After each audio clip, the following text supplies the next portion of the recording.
It's car con carne. Let's eat in the car. It's car con carne. And now here's the star of our show, James Van Ostel. This right here is Car Con Carne. I'm James Van Ostel, and Car Con Carne is a Q101 podcast. I'm recording on a Saturday morning. I need to do more things like this. This is such a peaceful way and fun way to start my day. Much less stressful than ditching out after work and then racing to parts unknown. I need to do more of this. I'm in McHenry today, and Car Con Carne is sponsored by Easy Automation, easy-automation.net. So what is a smart home, I hear you asking? Well, a smart home connects virtually all the technology in your home.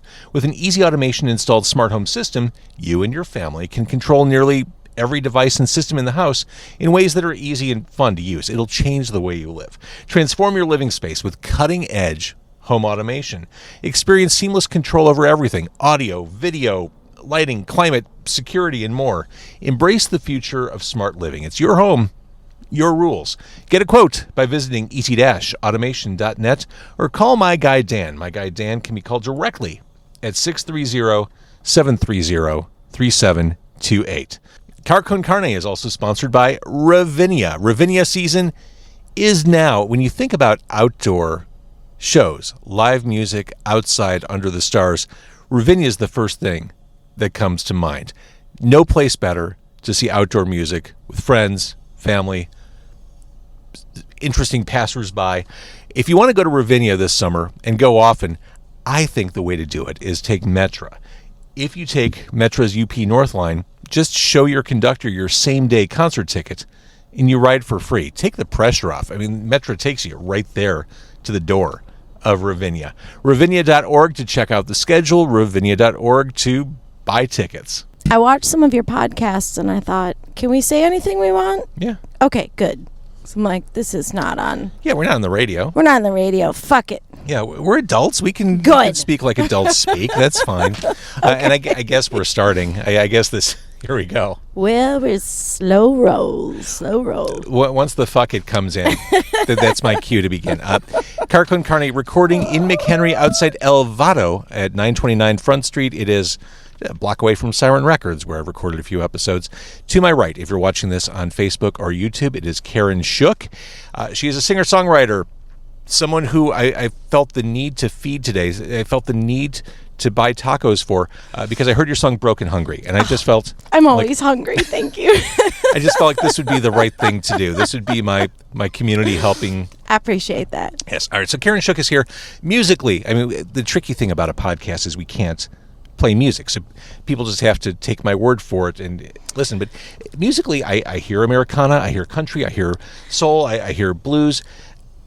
Your sound is more Nashville than McHenry. It is, actually. And like when people ask me, like at my gig last night, like, what do you play? And like the first word out of my mouth is Americana. Mm-hmm. But I was born in Oak Lawn, and then when I was 2, we moved to Oklahoma, so I like to call it soul twang. Not that Oak Lawn is very soulful. We went home to an apartment in Blue Island when I was born. It was a garden apartment deep down. So maybe that's where the soul came from, the depths. I don't want you to let the tacos get cold. I got you 3 steak tacos. I'm like, oh, well. Can I show these off? When I was younger, I used to be weird about eating food in front of people, and I'm like, so what are we eating? About 1,000 episodes. Let me in, I'm starving. About 1,000 episodes, I was weird about eating food in front of people, and I just got over it. Oh, no, I'm all good now. Okay, now good. It's all good. Yeah, all bets are off. When I started this, I had a partner, and he used to edit the audio, and he would edit out all the chewing. I wondered if we were going to edit. And once I took the podcast over as just my podcast, it was just too much fucking work. Can we recognize how this matches my dress right now? I really appreciate the green and the lime and the avocado. Yeah, I mean, the tacos really bring the outfit together. It really ties the outfit together. It ties the whole room together, really.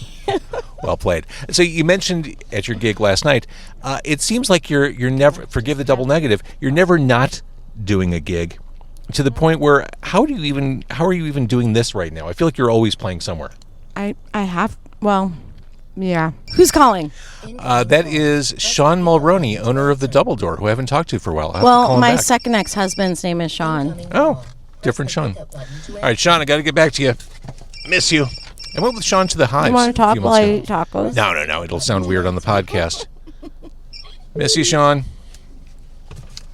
Okay, so speaking of shows, I should open up my tacos too. You really should. I got mean, El Pastor. I don't want to shit on you, but El Pastor. I do like the That looks pineapple. delightful. It does. It does. I'll tell you what. Sometimes if life is hard and you have some good tacos, it's like, you know what? It's going to be all right. It's going to be okay. Tacos are delicious. And relatively speaking, depending on how you get your tacos, they're not really that caloric and terrible for you. If you go with It's the corn clean. tortilla, tortilla, that's the right move. All right, so speaking of shows, you've got, I wrote a couple down. I didn't write them all down because it's just too much. I mean, we can just go to your website to see where you're playing, KarenShook.com. That's right. Okay. DC Cobbs in Huntley on the 17th. DC Cobbs in McHenry on the 24th. The Boathouse in Lake Geneva, which sounds lovely, on Saturday the 23rd. It is lovely. Mickey Finn's in Libertyville, a little further south of here on July 7th. So much going on. I'm KarenShook.com. actually at Mickey Finn's this Sunday. What day is it? Tomorrow. Well, hopefully I'll have this edited by then. We'll see. Maybe that's probably why I didn't write it down. That makes sense. So, okay, Oak Lawn to Oklahoma. When did you first pick up a guitar or pick up an instrument? First time I picked up a guitar, I think I was 15. My dad gave me a guitar for my birthday. My dad played guitar. My mom sang in the church where I was raised. We went home. We didn't sleep at the church, but So you grew up in a religious family. extreme religion. Yeah. So How much does that influence your songwriting? a lot because it's painful and weird. It really is. Like, I think, okay, with all due respect to those who choose religion as a path, I think it can be well, I'm just going to project that it probably is a good path for some. But for me, it was painful. I'm the second of 11 kids. Oh my God. dad didn't want kids and my mom wanted 12, and so they settled on the 11. True story. But That's a monster-sized huge. family. so when I was 15 years old, my dad gave me a guitar. It was around that time that I realized if I don't play guitar for myself, I will have to depend on another human. So I really just wanted to sing. I love singing. And when I was in high school, very long story short, my really good, closest childhood friend was raped and murdered. And it was real intense. And that was when the guitar that my dad gave me when I was 15, was my tool for transmuting the pain. And that was when I really started writing. And yeah, that was the life changer there. My mom always kind of pushed me. When I was 3 years old, my mom told me, you can sing. You're a good singer. This is what you're doing. I think she kind of knew, this one's a little weird. I'm going to have to really hone in on this thing so she has something to do. And it worked. And I really, I feel it. It feeds me. You said... Besides the tacos. Yeah, right. You said before we started recording, you are a non-religious spiritual person. Absolutely. So I'm guessing that means you have some kind of connection to instruments and communicating that way. Yeah, for sure. For sure. I feel like... I mean, even before I came here, when I was younger, the religion and the dogma, it was pushed on me. I would say shoved down my throat. But now, it sounds weird, but before I came here, before I go to my gigs, most of the time, once in a while I forget, but I will say a prayer and I will ask for my angels and for the spirits around me to help me to know what songs I should sing, because I know a lot of songs, And sometimes I just make up songs on the spot like I did last night, but I pray that what is meant for me to give to another person, and it's a symbiosis of this emotion and this feeling, and I pray that it will drop into my heart and my mind, because it's always you know, it's in me all the time. Like whatever I need, it's in me if I trust that it is. But it's hard sometimes when we get out into the world to remember what to do. So get scared and get anxious, and I get anxiety and everything. But You weren't anxious about doing this, were you? well, I mean, I'm anxious about just waking up and breathing. Fair. You know what I mean? But no. But I always do. I say that prayer when I was at home. I was like, angels, help me. Give me what I should do, and so we can have a symbiosis of hope and love. Because what else are we here for? It's freaking hard on Earth. That's man. all we have left at this point. It's fucking hard. Like, I don't want to be dramatic. Well, maybe I do a little bit. Too late. But wait, there's more. Okay. So, talking about that show last night, you just improv, you ad-libbed a song. Is the creative process more structured for you, or is it really just kind of There like is very little structure. it hits when it hits and you figure out what to do with it? Yeah, I've worked with other people before where it's like, okay, we're going to write a song about the sunshine and it's going to be in 4/4, and I'm hoping for these feelings.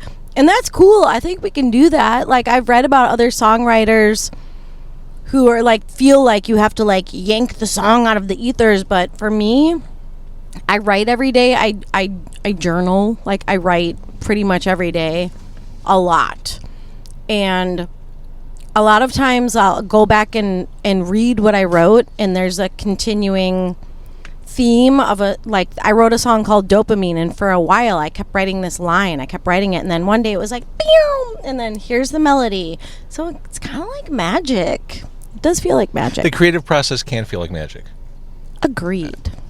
So, talking about all these shows you're doing, we're in McHenry. The west suburbs, the south suburbs, the suburbs in general aren't known for fostering original music scenes. That's true. We are in cover band territory. Yeah. We gotta pay them bills. Got to pay them bills.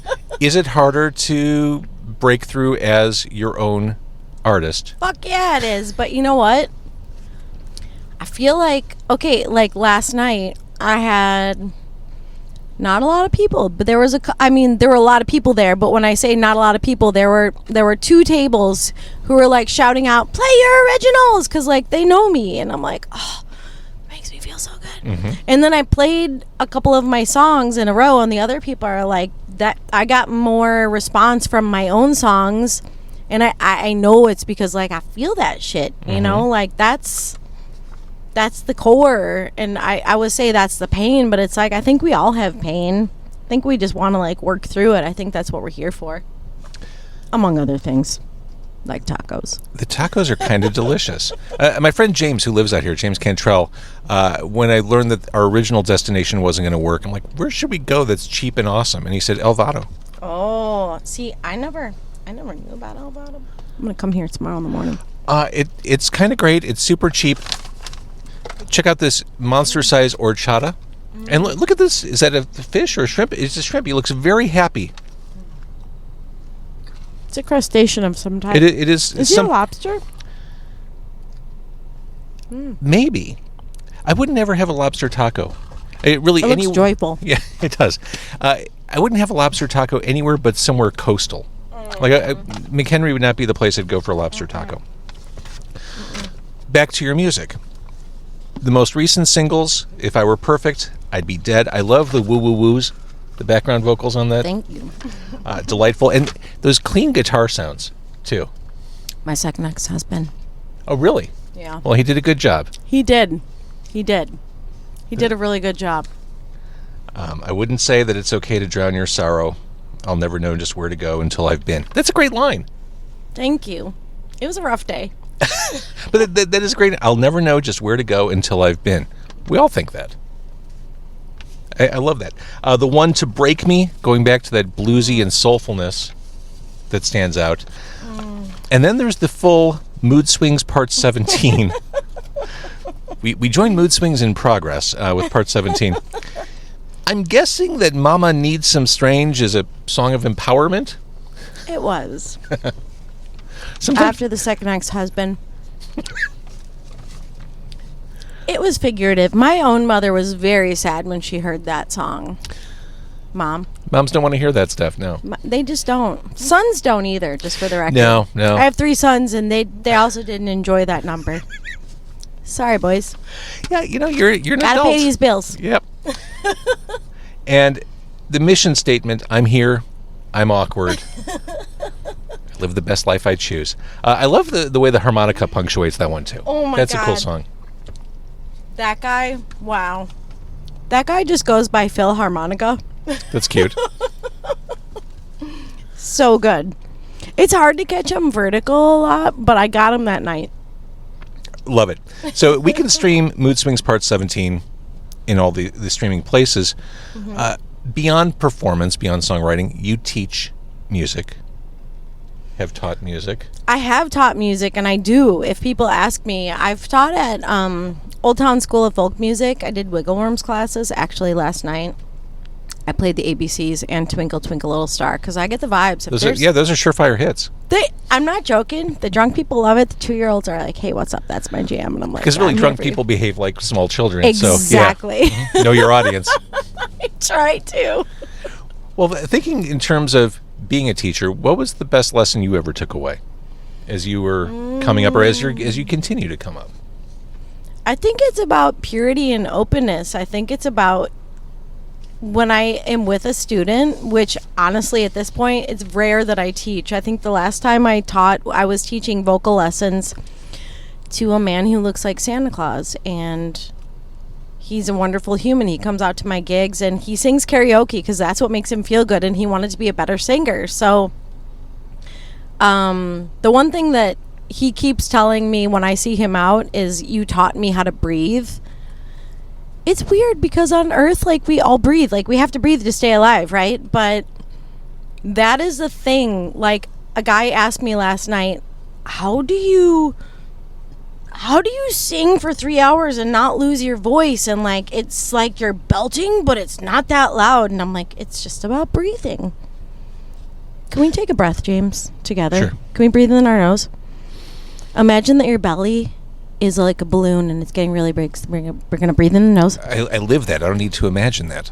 Oh, you're like, it actually is a balloon. It's a red balloon and it's floating.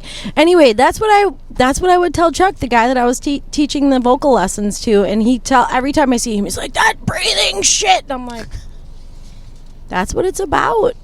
Because we forget about it. I don't want to generalize and shit on people, but I think a lot of times I forget about it because we're just here and we got to breathe in and out, but a lot of times it's shallow. It's like, or just, But if you actually take a really, really, truly deep breath in your nose, fill up your belly, and then all the way out of your mouth, that's what I remember when I teach people. Breathing is important. When I started doing talk radio, music radio, this wasn't really relevant, but when I started doing talk radio, I realized I needed to moderate the way I breathe in and breathe out because I was going 5 to 10 minutes. What? What? I said, I tell you what. Tell me. I got excited. Okay. It was just, All right, so it's nothing but a gig fest for you. What's coming up that you really want people to show up for? Oh, gosh. You know what? It's like there's so many things, but what popped into my head is July 20th. I will be playing on the Woodstock Square, which is just a beautiful space. Mm-hmm. So lovely. And there's a bar called Winestock, and they host events all... Oh, hey. They host events all summer long, and they call it Cass Street Music Series, and I'm playing there July 20th, and I'm excited about that. That's going to be a good time. Right in the middle of Out summer. on the cobblestone. A lot of times people remember Woodstock because of Groundhog Day. Sure. Groundhog Day. We're like, I got you, babe. I got you, babe. All right, yeah. Karen Shook, KarenShook.com. We're also outside El Vado in McHenry. Perfectly fantastic place for tacos. If you're out this way, go here, maybe walk on the river or whatever people do in McHenry. What do people do in McHenry? I'm just here for the tacos. Do they shoot stuff? What do they do? Well, I think they do shoot stuff. Yeah, you gotta, sometimes you gotta shoot stuff, whether it's tequila, what have you. Has Malort made its way out here? Or is it still about 10 years away? I tell you what, Malort is very much like Chicago proper. However, we're just like, I only had Malort once, and I think that it tastes like a combination of fresh grass and dog piss. Not to be confused with cat piss, because that's a whole other situation. It is. It is. With the cicadas, I saw that. Where was that? Noon Whistle. They have 2 locations. I was at the one in Lombard. They're no longer doing that. I don't know the I circumstances. saw that. They're like, we're done here. That's enough. Because enough people were like, so if you have cicadas, we're not coming. I appreciate the novelty. It was a publicity stunt. It worked. I gave them publicity Seasonal. that night, the day I saw it. So, it was totally effective. I tried it. It didn't taste buggy. It just tasted Malorty, which is disgusting in its own I'll kill right. everything. Yeah, Ew. really. Yeah, there is something vaguely antiseptic about it. Yeah, it was fine. I appreciate people doing crazy shit. All right, Karen Shook, I'll let you finish your tacos. Thank you for doing this. We will see you and support you live. We'll listen to you online, and we'll keep up with all your things. Thank you, James. I appreciate it.